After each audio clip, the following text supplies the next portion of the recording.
C'est un abus total. La lumière de l'entrée. On va dire qu'il sert à rien, genre. Peut-être qu'avec ma lumière du salon, ça ira mieux, dit-elle. Ça ne change strictement rien du tout. Ouais, non. Bonjour et bienvenue dans cette nouvelle vidéo. Ça fait 2 semaines. On a fait une vidéo le week-end dernier. On est dimanche, on a encore enfin une nouvelle vidéo. C'est un bordel chez moi. La dernière fois que je vous l'avais présenté, c'était déjà le bordel, c'est encore le bordel. Parce que ce week-end, je suis à la Art2Play à Nantes. Où est-ce que je peux vous poser sur la chaise? Et j'ai du mal à me concentrer quand il n'y a pas de son. Donc je suis obligée d'avoir une oreillette. Je vais mettre de l'autre côté, ça passe pas trop, je vous laisse en plomb. Donc, comme vous pouvez le voir, dans ce bazar qui m'entoure. Je suis en train de préparer la convention de l'Art2Play ce week-end, qui est une convention très très cool que j'ai adorée. C'est la deuxième fois que je l'ai refait et je suis dans le moment de stress de tout préparer. Ça là, ça aussi. Donc j'ai et les carnets de dessin, et les tarots, et les petites illustrations, et les machins choses, les pochettes pour emballer. En fait, les conventions, ce qui est stressant, c'est qu'il y a énormément de choses à penser et à ne pas oublier, sinon t'es un petit peu dans la mouise, un peu beaucoup. Bref, je sais qu'ici sur cette chaîne on est quand même beaucoup d'artistes à me suivre pour l'art, mais aujourd'hui on va parler des conventions. Pour l'instant nous sommes juste le mardi, vendredi je pars, ça a lieu à Nantes, parce que l'Art2Play de Nantes. Après-demain, jeudi, j'ai la journée avec Wacom, ça a été confirmé, du coup bah normalement jeudi, je sais pas encore si je peux vous emmener, sinon il y aura une vidéo journée Wacom. Si ça le fait pas, si j'ose pas, parce qu'il y aura d'autres personnes, bah, ça sera filmé avec le téléphone, hein, tu connais. Donc ça sera jeudi. Vendredi c'est le jour où on part parce qu'en convention généralement ça se passe sur 2 jours, 3 jours ou 4 jours, mais généralement c'est 2 jours, là c'est du samedi au dimanche. Celle de Art2Play c'est une convention qui est longue, genre qui commence très tôt et qui finit très tard, je crois à 21h ça se finit. Généralement tu viens le vendredi, après fin de soirée, t'as jusqu'à minuit, mais des fois il y a des conventions qui veulent pas et qui te laissent jusqu'à 20h, 21h, ça c'est très chiant. Luxembourg vous êtes visé, mais sinon t'as jusqu'à minuit le vendredi pour organiser ça, sinon tu peux venir le samedi matin, mais je ne conseille pas parce que vu le stress que c'est préparer un stand un samedi matin avant la convention, c'est impossible parce qu'il y a toujours des choses à gérer que t'as oublié ou quoi, ou je sais pas. Puis samedi, dimanche à la convention et puis après je rentre et après on peut enfin se reposer. Et en attendant, il faut faire le stock parce que moi je pars en voiture. Mais je vous ai posé quelques questions. Moi, ça commence à devenir une petite habitude de faire des conventions. Ça va faire maintenant 3e année, plus d'une quinzaine de conventions que je fais. Il y aura moyen qu'il y aura un format 2 de cette vidéo parce que c'est très très cool. J'adore parler de ça. Je pense qu'il y aura encore plein de questions après cette vidéo. Voilà. Alors, les questions. Si vous me suivez pas encore sur Insta, n'hésitez pas.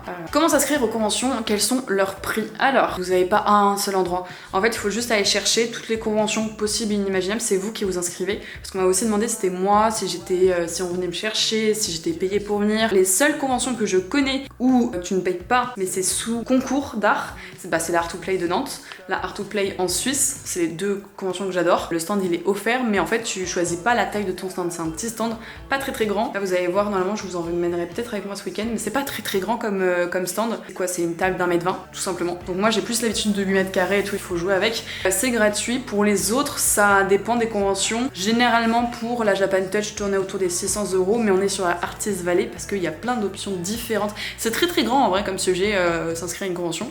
Pour s'inscrire, pour les retrouver, je sais qu'il y a un site, je te le mets là, qui regroupe toutes les conventions qu'il y a en France et même en dehors de la France. Tu vas sur chaque site, t'as généralement un point contact, inscription, demande d'informations, etc. Moi j'en vois tout le temps, je passe des journées.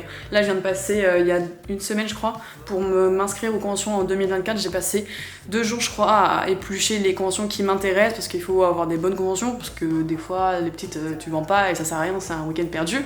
Donc trouver les bonnes conventions qui m'intéressent, demander des informations, s'inscrire, envoyer les papiers, remplir tous les trucs, machin chose. Il y en a certains qui demandent des numéros de TVA, d'autres pas du tout, obligatoirement. Il y a plein de trucs quoi. Après, moi c'est surtout sur la Artist Valley que je m'inscris. Je m'inscris pas encore en tant que professionnel parce que professionnel c'est des stands qui coûtent plus de 1000 balles, etc.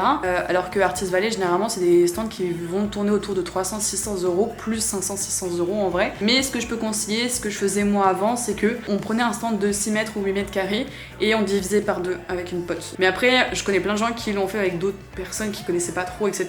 et où ça se passait très mal. Donc Personnellement, je recommande tout le temps de faire les conventions tout seul. Pour débuter, ça peut être sympa de faire avec une pote ou quoi, parce que ça permet de détendre, de comprendre, etc., de comprendre le milieu, ce qui se passe, et d'être rassuré tout simplement. Et puis en fait, si t'es vraiment tout seul en stand, et que t'as pas trouvé quelqu'un, un pote, ton frère, ta soeur, machin chose, ton copain ou ton je sais pas quoi, pour venir tenir le stand avec toi, ça va être très difficile parce que c'est quand même rester debout et faire de la vente le samedi et le dimanche de 7h à 21h.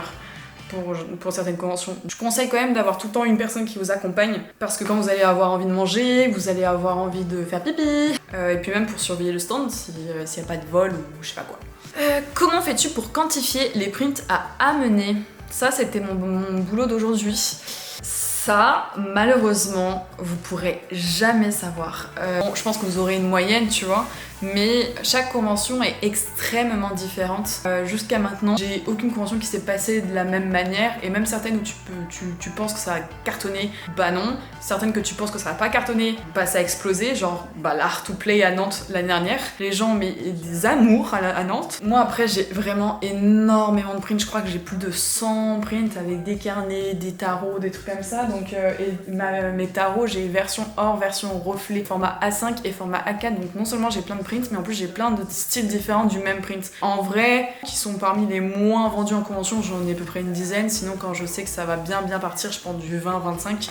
Mais 20-25 sur un print en format A4, 25, enfin dans un print format A3, c'est très dur de quantifier. Quelqu'un qui va vendre quelque chose de très précis, genre 10 prints d'un format, là ça va être 50 prints de chaque, tu vois. Et moi en fait, j'ai une quantité énorme, et en plus tu peux l'avoir en noir et blanc, en couleur, avec reflet, sans reflet, format A5, format A4, format A3 et des fois format A2. Donc c'est pour ça que j'en ai plein de différents, donc on est 10 de chaque, ce qui fait à peu près peut-être 50 au total, je n'en sais rien. Mais qu'importe la convention, ça changera toujours. As-tu subi des vols? Les gens sont-ils sympatoches? Ouais, les gens sont très sympas. Après, c'est comme tout, hein. C'est de la vente, c'est du commerce. Donc vous avez et des gens sympas et des gens moins sympas. Après, généralement en convention, c'est des gens qui payent pour déjà venir. Donc ça fait déjà un joli tri. C'est des gens qui sont heureux d'être là. Et ça qui a été vraiment galère, c'est à Montpellier où je me suis fait voler. J'ai eu des réflexions. Il y a eu des trucs...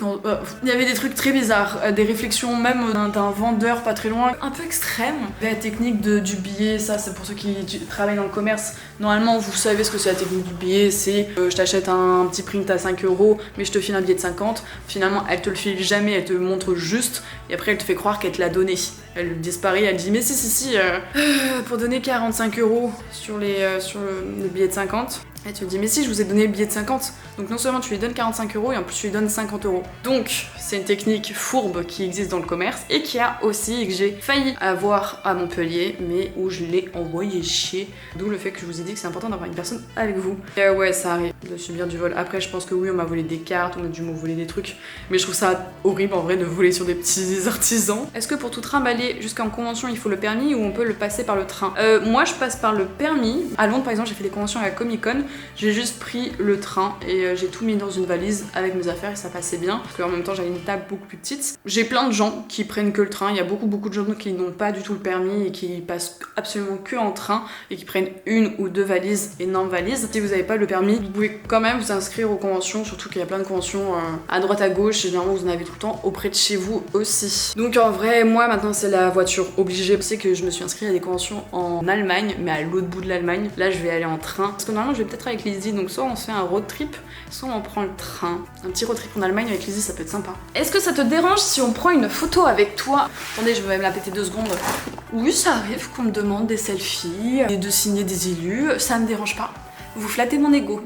Tu vas facilement trouver les infos pour t'y inscrire. Non, en vrai, des fois, c'est galère de trouver les infos pour s'inscrire. Il y a certaines conventions, quand tu l'as fait déjà, Japan Touch, TG Toulouse, Paris Manga, tous ces trucs-là, en fait, quand tu l'as déjà fait une fois, c'est dans la newsletter, du coup, dès que tu peux t'inscrire, dès que c'est ouvert, ils t'envoient un mail en mode c'est bon, vous pouvez vous inscrire. Et c'est là où il faut foncer. Mais certaines, ils te préviennent pas. C'est toi qui dois suivre sur internet, qui doivent te mettre des rappels et des alertes. Genre, moi là, pour Nantes, j'ai 2 rappels pour m'inscrire à des conventions cette année.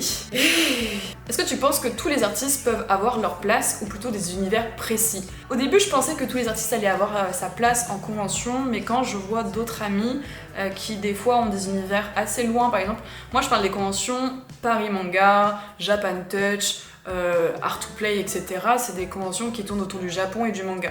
Moi, mes illustrations, c'est des devantures ou le tarot. Le tarot, encore là, je ne sais pas, ça fonctionne, mais c'est pas dit que ça fonctionne. Genre, je l'ai fait, ça marche. Je pense pas que c'est pour tout le monde, les conventions type Japon. C'est sûr que vous allez dans une convention de Paris Manga, une convention de Japan Touch, Japan Expo, vous êtes un vendeur qui faisait que des illustrations autour du Japon, du manga, etc.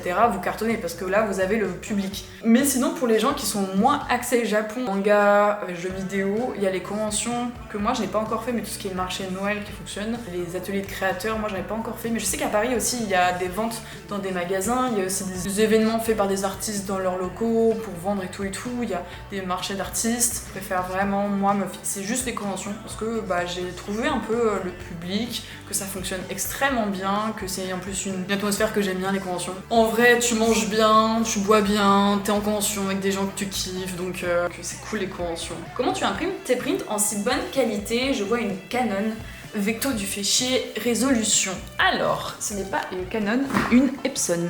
Mon imprimante, c'est Epson ET8550. Elle est toute nouvelle. Si vous voulez que j'en fasse une petite vidéo, que je vous montre mes papiers que je préfère utiliser, l'encre et tout, il n'y a pas de souci. Mais la plupart de toute façon de mes prints pour l'instant sont encore des prints que j'ai achetés chez mon imprimeur, Script Laser si tu veux. J'ai fait une vidéo entièrement dédiée, elle est là, et j'ai fait une autre vidéo qui répondait à comment je faisais passer mes illustrations traditionnelles, peinture, croquis, dessin, etc.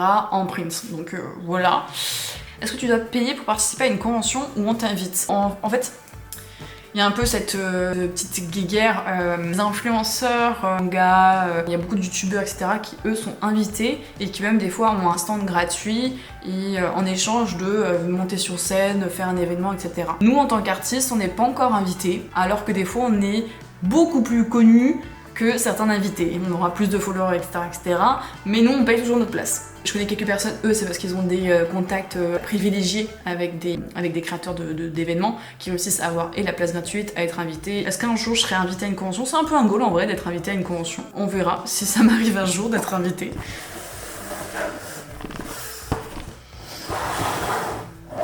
Généralement, on s'y retrouve niveau investissement, vente, etc. en convention. Donc, est-ce que je fais de la moula? C'est la question, est-ce que je fais de la moula, quoi? C'est du pur hasard, c'est un peu le loto. Soit tu peux gagner mes bonbons, soit tu peux tout perdre. Non, en vrai, je sais. Moi, ça m'est encore jamais arrivé d'être en négatif dans une convention. Ça a toujours été en positif, même dans les pires conventions. Je crois que ma pire convention, c'était Anime Expo, Luxembourg. Enfin, une convention de Luxembourg que j'ai fait là, c'est la pire. Et la deuxième qui était pas bonne, c'était Montpellier. Je crois que j'en avais fait deux d'un coup. Et les deux, elles étaient 4 à Montpellier, Luxembourg, ça m'avait foutu un coup. Très bonne expérience, très bonne vente dans toutes les conventions. Les meilleures pour moi, ça a été Japan Touch, parce qu'en même temps, Japan Touch, c'est chez moi. Japan Touch, j'ai mes amis, j'ai mes collègues, mes anciens profs, des gens que je connaissais du collège, du lycée. Enfin, moi, Lyon, c'est chez moi. Donc c'est là où je cartonne le mieux et que je fais plus de ventes. Sinon, Art to Play était incroyable. En Suisse, comme à Nantes. Paris Manga, c'était pas fou. J'ai pas envie de la refaire. Si c'était à refaire, ce sera un non. J'ai bien envie de tenter la Japan Expo cette année. On verra. J'ai plein de conventions aussi que je vais tenter là qui sont un peu différentes. Tout ce qui est la Comic Con à Londres a été très cool. C'était très cool pour l'expérience. Niveau vente, c'était ça. C'était bien. Ça rentabilisait billets, hôtel et tout. Plus à payer des restos et machin choses. Et ça me payait le temps. Mais comparé à d'autres, c'était pas non plus explosif. Vraiment un peu du hasard aussi. Après, il faut aussi bien gérer son stock, il faut bien gérer ce que tu présentes, ce que tu proposes, attirer l'attention.